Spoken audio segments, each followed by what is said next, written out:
So, Tom, I want you to help me with something. We looked the last time at the challenge of community, of what it's like for the founder,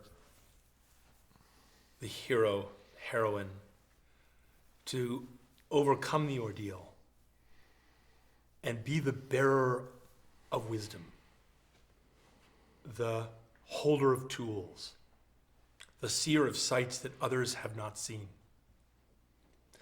And as you acknowledged and talked with us, when you come back from the journey, the community does not automatically receive you. They don't all throw up their hands and say, the hero's back, well done, fantastic. Oftentimes, in mythological terms, the hero returns as a beggar. Odysseus returns to his own house as a beggar. So you helped us understand how the founder moves through that terrible challenge of finding community, which now they have the ability to find because of what they've built, because of what they've seen. The last phase of this journey seems to be the most powerful of all, and particularly for the kind of hero that you are. Because you started this journey with us by saying you wanted to be useful. And you overcame the challenge of finding a community after overcoming the ordeal because you wanted to be useful. But the gift of the elder is not his or her usefulness. It's the gift of their integrated presence. It's the gift of their questions, their silences.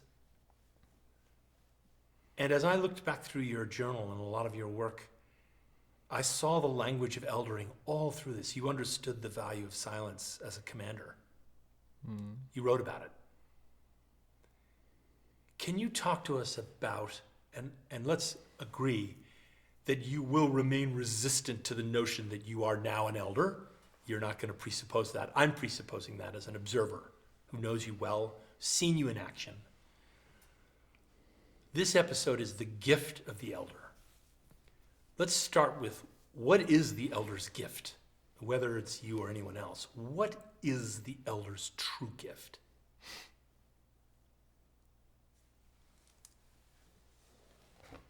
I think it's being able to notice things. Say more. Well, I have a friend called Sir James Everard, and he was a 4-star general. He's a knight in every sense of the word. And he epitomizes the journey that I wanted to have,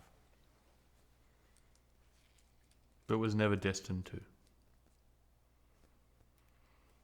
And the whole time I was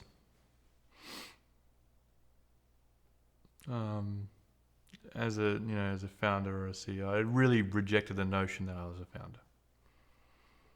And I really wanted to be a warrior, and I was conquering. And I took that demeanor of fighting the monster to a prolific degree, which was to my detriment. And, I'd watch all these videos. I'd watch hundreds and hundreds of videos of these entrepreneurs just getting interviewed, because they were the people that, I'd watch a general get interviewed and I wouldn't feel anything. Like, you're fucking lying. And then you'd watch an entrepreneur and you notice their pain. You notice when their heroes would let them down. They would say things that everyone was thinking that no one had the courage to say. And then they would lose all the time. So I was like, they're the people. So I would every morning I would just listen to these guys and girls, and they would just talk. And it was all their raw interviews, and I would just re-listen. if I was an elder at the time, I would have noticed what I actually really enjoy is entrepreneurship. And I'm a much better entrepreneur, or have the potential to be a much better one than I do to be a warrior. You know, the best warrior isn't someone that's creative, actually.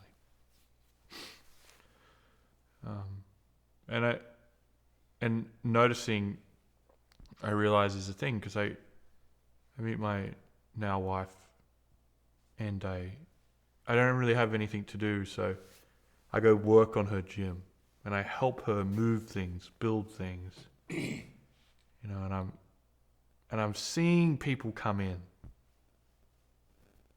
and they, you know, this gym operates off physical and spiritual self are the same thing. You need to work on them at the same time. Both are attractive, right? You could say it's a feminine ideal and it caters for that, but it's a very, very smart how they've built every part of the buying experience to reflect the idea that the spiritual value has to be dealt with before the physical attractiveness can increase. You have to be attractive spiritually. I don't think they've written this down, but that also leans into that narrative. That's how smart it is. And I watch them work on this business. You know, my wife and her business partner. And I fell in love with being an entrepreneur. And I would see these people come in and get value, and you'd see people grow, and you'd watch.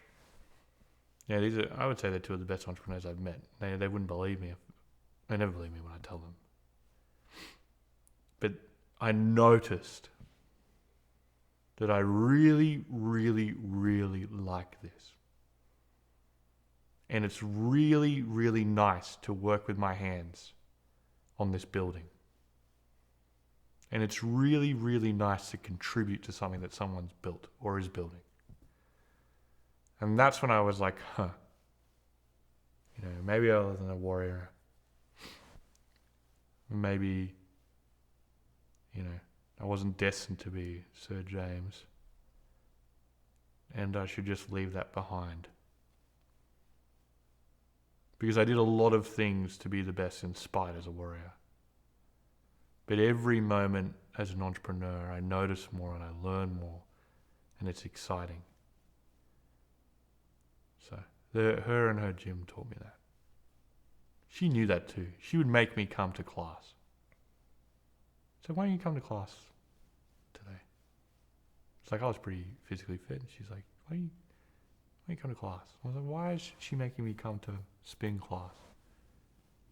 You know. She reminded me who I was. So I think the one thing is noticing. When I noticed that, and then I started to see it, I went back and reflected on every time I'd noticed. It was the thing that I was attracted to the most. So the elder, one of the components of the elders, the consequence of the elders listening or noticing and reflecting, is that they have sort of integrated what they've lost and what they've gained. Sir James, bless him, he's some aspect of him is integrated, but not the longing for being him or emulating him. You've in some ways taken the best of him in and made him part of you, but you kind of have, you've taken him in without carrying him. Yeah, it's interesting because he treats me like a peer. And he always did. It's interesting. It's like, then I realized I did something that they never could do, which is I left at like 26 and took on a whole system while they were slowly, I'm going to change this thing when I get to the top of it, and it's too hard. It's a different path. But to me, the elder skill is the noticing skill. I'm unsure about the rest. It's true that elders without community starve. So how does an elder, in the native world, the medicine people are protected and fed by the village because medicine work it's not transactional. So a native person might come and serve you in some way. It's impossible for them to consider compensation. How does the elder survive in this world? And particularly because we don't have in the West, we don't have a lot of models for eldering.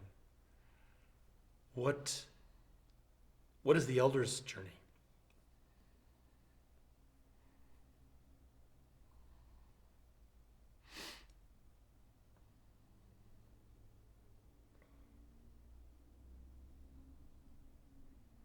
I don't know. I think maybe it starts with vulnerability.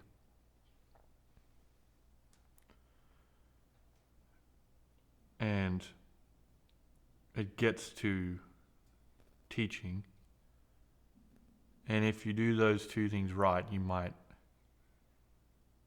become some form of philosopher where your calendar's booked out. Maybe. I don't know. What I do find interesting though is, if you can't teach, you could argue that with me. But then there's the other side of it, which is like most 3% of companies get past 5 million in revenue globally. Beat that by so quickly so far. But there's also you learn from your losses. So, I think an elder's journey starts with triumph and loss, but ends with loss, continues with vulnerability. The craft of teaching has to be developed. And then maybe people start to refer you people, But I don't know. I just know that I'm noticing things a lot clearer I used to be really good at root cause analysis as a commander, but this is different. It's like, what is the thing right now? A good way of putting it is, elders know where to start the conversation. But I think their brilliance is they don't know how to end it. Nor do they want to. Yeah, I think so. It's a tricky question. Yeah, it's interesting to me as I listen to our culture talk about elders. You have an aging population of people who assume their age entitles them to an elder's status. Yeah. I have all this life experience. I want the young people to know what I've learned. That has nothing to do with, no elder even conceives of the world that way. Because the session is the integration, the gift of the elder is integration. And they don't have to tell it. They don't have to teach it. They have to be it. Yeah. I wish they were easier to find though. That's a problem. Most of the real elders I meet don't know that they have self-doubt. The way I describe an elder is someone that can be defined by consequence. So they know the consequence of a lot of things. And young people in particular think they can beat consequence. Didn't you? Oh yeah, all the time. What do you mean? Yeah. Of course. That's how I know. That's what they think. It's hard to find elders though. We long ago lost the ceremonial gift of training elders. Yeah, well, it used to be pretty clear. Like, here's the ritual. Yep. The elder would preside over it. Now you know who it is. Yeah. Go figure out who you are. A ritual of figuring out who you are does not exist anymore in Western society. In full display of an elder. Figuring you are is now, from what I can tell, has become a public conversation with a network of people that you select. It's an interesting concept. Do you realize that you, at the age you are at, are becoming the first generation of elders in the West? I'm not sure. I do know that I need to be more careful in what I say. Part of the journey. Yeah, when you're not on the ship, but you're getting asked questions of people that are on the ship, you have to be a lot more careful in what you say, because your consequence is sort of over. Theirs is just sort of beginning. Right. So, yeah. I mean, I love that simply because elders don't answer questions. Yeah, it's a tricky business. But Yeah. you're right in saying they know the questions to ask, because they know that the conversation is the beginning of another kind of journey for someone, or they wouldn't be asking those questions. The people that are on the journey and not asking questions don't find elders. See, I think elders are remembering what questions to ask. Right, that's well said. I think kids know the questions to ask, which is interesting. Well, what's interesting about that is, what is the advice to the emergent elder? Mentor a young person. Yeah. Stay in touch with a young person. I think, yeah, what I learned is you can really only teach someone something if you apprentice them. My dad taught me that. And then every great leader I've seen train people always has an apprentice. And they're paid, and there is no thing they don't see. They see everything. So your work in the world now is around apprenticeship models. I think it always has been. Yeah. But So talk about that. Well, I don't know what my work is. I think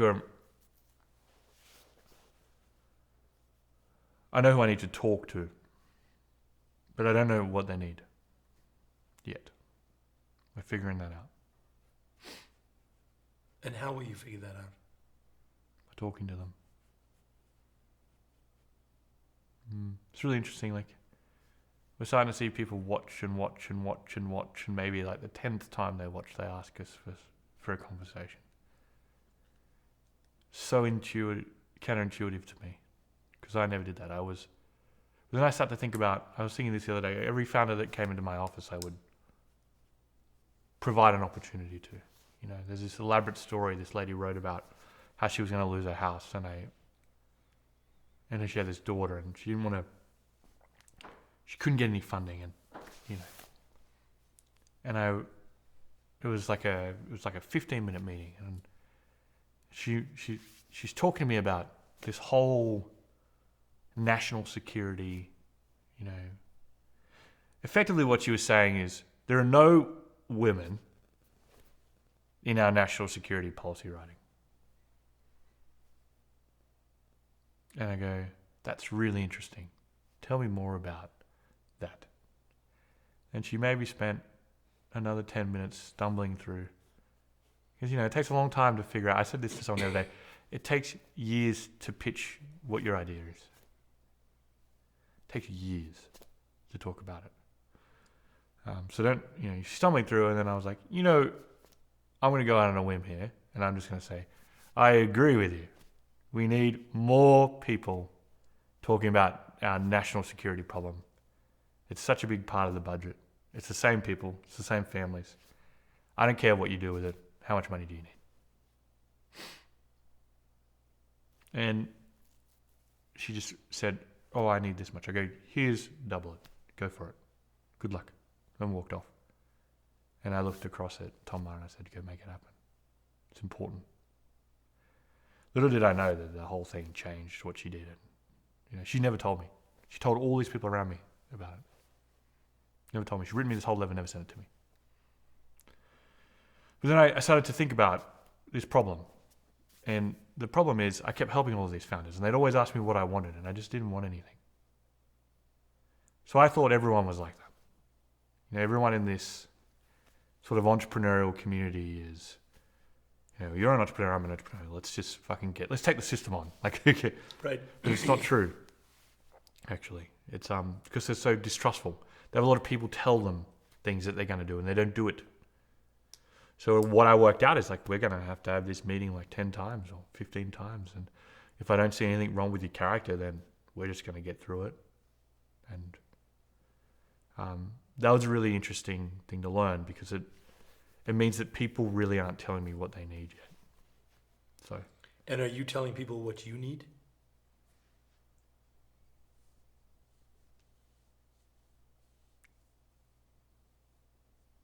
I don't know what I need.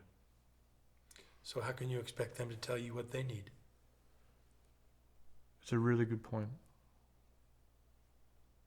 I tell them how I feel. Different question. Yeah. I'm telling them how I feel about the problem. Yeah. I'm telling them what the problem is. Yeah. I'm telling them the common problems that are, you know, the reason this mega meta problem is occurring. But I'm probably not doing a good job of telling them what I'm doing from it, or why I'm doing it, and what I'm getting out of it. Well, you said earlier on in our discussions that one of the key qualities about an ally is the transparency to make the contract. This is what I need. This is why I'm here. Yeah. This is how far on the quest I want to go, because once the quest reaches this point, I'm jumping off. Isn't the integration that's on offer for you now, the ability to articulate clearly to anyone who asks, or even those who don't ask but are asking something of you, what is it that you need? Because you're not going to need money. Yeah. I tell people what I like to learn. I've told people that I will commit a decade. I'm using a decade. And the reason I'm using a decade is it takes that long, I think, to understand to a point where you're actually useful. And I also think it allows them to deal with my type of approach. You know, it's like, this guy, he's committed to a decade. No one wants to. You know, how do you deal with a disruptive person? You know, as a disruptive person, say that you'll commit for a longer period of time. That's unusual. And I'm also trying to figure out what they would learn. But I would just say I'm new to the idea of a social contract with an ally. Right. Fair enough. Yeah. And what I like about this, I don't think it's a new concept. I think it's No. I think it's a national concept though. So it's not really an individual. It's a very old thing to do. It is. Yeah. And I like the fact that you have identified your frustration with those who don't tell you what they need, and then are willing to acknowledge your own inability to articulate your need. Yeah. There's part of your work as an elder. Yeah. It's tricky because, you know, one of the hard things was adjusting the speed. So, you know, coming out of Peril, you're a stalling start again. So.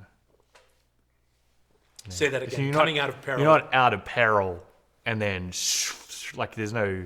Right. You've had this ordeal. You've overcome it. You're beleaguered. You got stab wounds. No one wants to be your friend. People don't think you're valuable. You know, it's like you're going home without any plunder. You don't have a home. You know, you've been ostracized. Right? So it's like I got to get used to being patient again.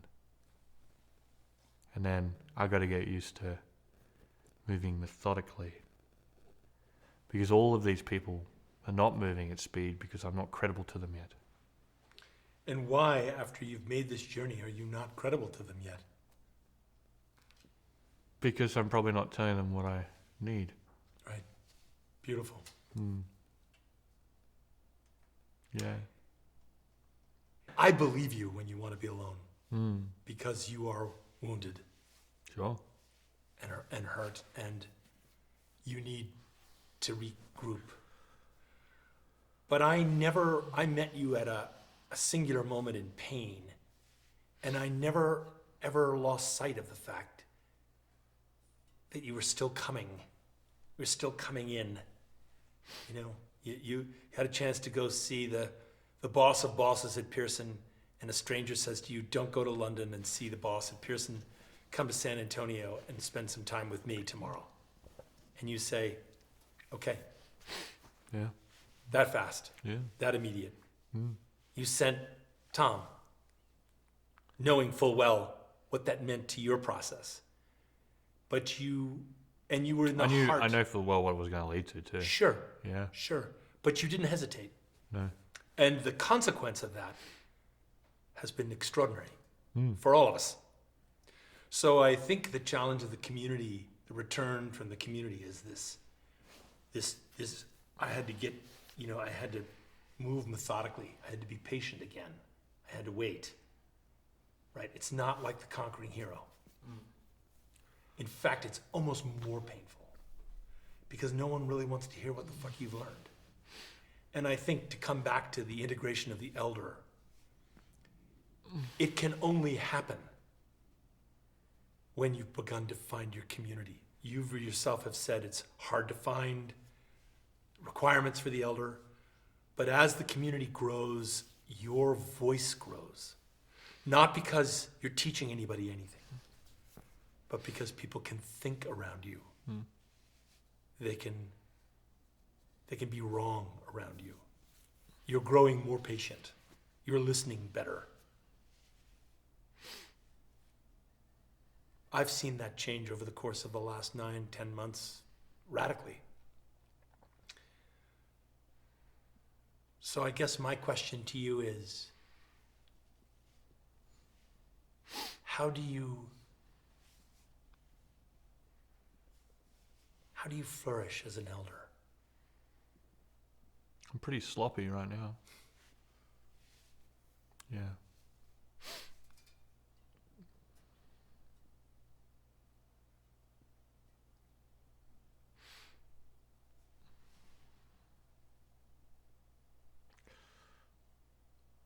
I think it's, well, I don't know, but yeah. Maybe ask me again sometime. I don't know. Spoken like an elder. Maybe. Maybe I'm just tired. What I do know, though, is the power of real positive encouragement. I haven't experienced that before. And I've seen that. So that seems to, I don't know how to say it. And, I had I have a British friend that's a Lord, and he used to take life too seriously. And I used to say to him, I have to take life seriously because Lords don't. And he looks at me and he goes, you missed the point. And I just would laugh, and we used to laugh, and we used to walk off. And what he was really telling me is I don't spend any time enjoying what I have. So I'm spending more time enjoying what I have. Well, you have two twins. You have twins that are gonna. Oh yeah. They're gonna manifest joy in ways you can't. They're terrifying. Yeah. Mm-hmm. In a spectacular fashion. Yeah. Yeah. It's interesting knowing that you're not going to be Sir James. Was that hard to give up? Yeah. It's also interesting knowing that you're not going to be, a Musk or a Jobs. So it's been tricky. Is that ultimately the final integration, is the release of these hallucinations, which in and of themselves are really hallucinations? I think so. Like they're the only people that I sort of could see the realness in. So, I had someone say, the internet's not real. And I was like, you're sort of right. It's not real. But I also didn't have a home. I was transient. I was a wanderer. I was a conqueror. I was a wandering conqueror. And I was just, I had no center. I get asked all the time about why I don't like Australia as much. And I just have no reason to. You know, people don't get how much you believe in something through a flag, or when you have to sing the national anthem every night, how that changes you. So it's been interesting seeing how a home can be built around you, and seeing how that helps you see people that are like you that you didn't see before. What do you think you have that Elon Musk and Steve Jobs didn't? I don't know. So I can't answer it. But if for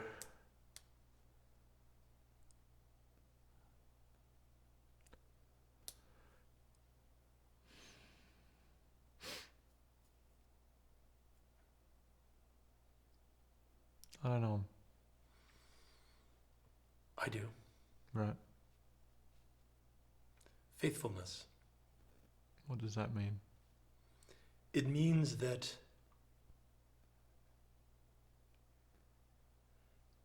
they were men who understood the mission. Mm-hmm. And in some ways, they understood the protecting of their people. And in many ways, they understood the brand of themselves. But they lacked a kind of faithfulness in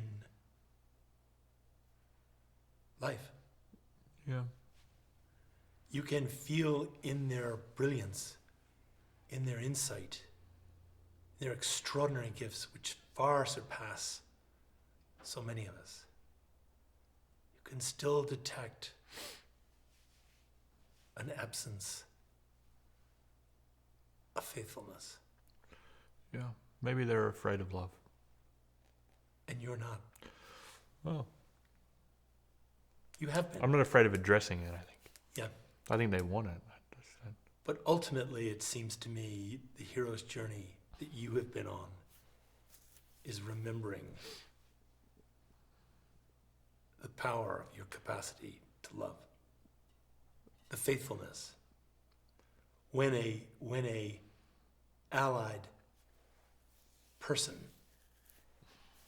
is at risk, Yeah. there is no question what your job is. I have so many questions about what my job is. That I get. But the old adage is pay attention to what you pray for. Because you've been given lots of answers that you don't look at very much. But those of us who work with you recognize that your superpower is your loving heart. It's not your brain. And that is a necessary requirement of an elder. The person has to know that they've integrated their own pain so they don't transmit it or project it. Yeah. I think I understand what you're saying. I feel like I'm moving into more dangerous turf. And I don't think the peril has stopped. And I don't want to sound apocalyptic, but the idea of the work that I'm doing, I have more, it's like going from fighting off an own disease to relying on a surgeon. Yeah. You better not fuck up the surgery, mate. So I feel like I'm going into more unknowns and more danger. Who are the surgeons in your life? I think in some cases I'm being asked to be one for a very particular point in time. And that's tricky.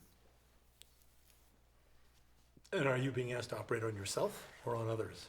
Both. And it can go disastrously wrong. But, it's also like a one shot every time, so it just feels a lot more dangerous. Right. And so in these conversations, what have we learned about that moment of peril when you are in a dangerous situation? What have you taught us about it? Oh yeah, it's just waiting. Yeah. Noticing, looking looking for the opportunity. It's harder. It's much harder. It's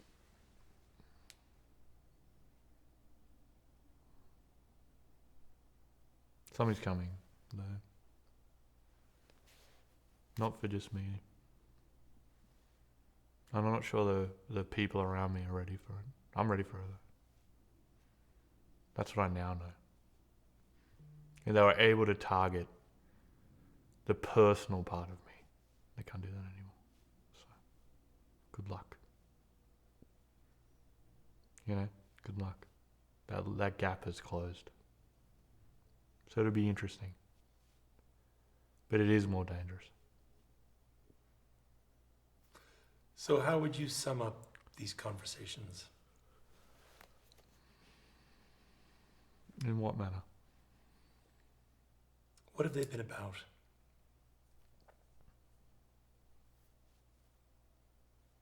We've talked over all these days in various venues in these conversations. What have they been about?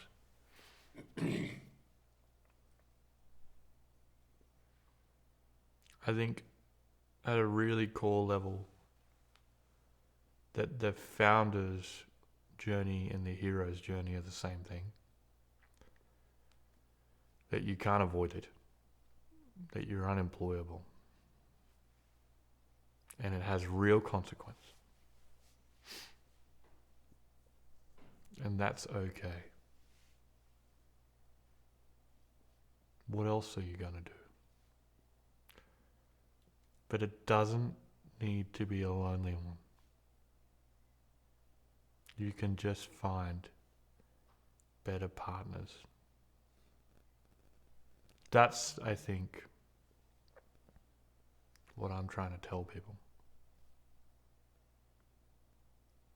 And also speak to your fucking customers like it's a real, simple, it blows my mind. I still don't get it. But, that's what I'm trying to get across. This is not about, this hasn't been easy to do, nor do I enjoy doing it.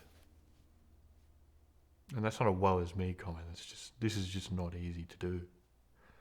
So, you're not alone. Spend time looking for better partners. Notice things. Maybe that's what it's about.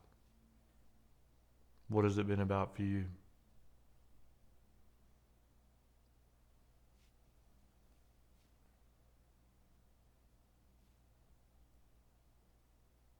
The journey of remembering. Right. Returning. Remembering who we really are. Mm-hmm. And stripping away, turning the ordeal into an exquisite kind of fashioning. What have you learned about founders, Kemp? I've learned that founders, for all the maniacal focus on product and opportunity, founders are lovers. They don't think of themselves as such. They feel driven, they're solitary, they're unemployable. They've had a whole lifetime of people telling them what they're not. But founders are faithful. And they're coaxed away from their faith by money, by problems, by families that can't hold because they've stretched their resources to the limit, by friends who fade away because they don't think the founder is going to yield the kind of success that attracted them as friends to start with. Endless reasons why founders are abandoned and why founders abandon. Because founders are abandoners too. But they are faithful. The best ones are faithful. And they believe in the end that they just want to be useful. They just want to make it better. That it shouldn't be that way. the mother who is an extraordinary ally, a fierce protector, still needs the usefulness of her little boy to help her with neurodivergent family members. There's no difference between that little boy and the entrepreneur. None. That's what I learned. And do you think they're important? They're not only important, but they're going to be, I share with you an anxiety about the future. It is the survival of the founders that is ultimately the survivorship of our species. They're that important. Because you're not going to solve these problems with new models, new business models, new flows of capital, new talent acquisition. You're going to solve these problems with faithfulness and love. And nobody wants to use those words, but that's what it is. And founders know something of that in their hearts. So all of that, I learned from you. All of that, I learned from an elder. Some of it I watched painfully first at hand. Some of it you taught me along the way. But the way in which I see founders and their role in the world has shaped the way I see business and its role in the world, and the way I see myself and my role in the world. So you may ask the question, what does an elder look like? What does a hero look like? I say it looks like you. So thank you. Thank you.